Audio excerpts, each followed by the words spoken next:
わかりますかこの声。あそこら辺で文人の声が聞こえるんですよ。すごい鳴いてるでしょ。野生かなこれ。鳴いてるんだよな。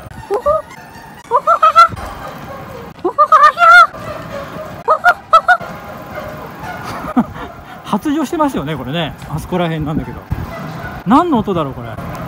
猿がいっぱい飼われてんの？何この正体は一体。何匹ぐらいこれ。野生の群れだよね。文人種の。あれ鳴りやんだ。あれこれかな正体は。これだ。これゴンドラだ。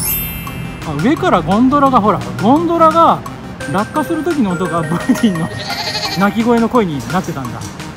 そういうことだったのかねえ。正体が分かりましたよ。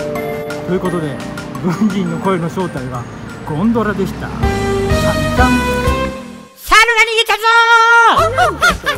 ー待てー撃ち殺せー高評価押してー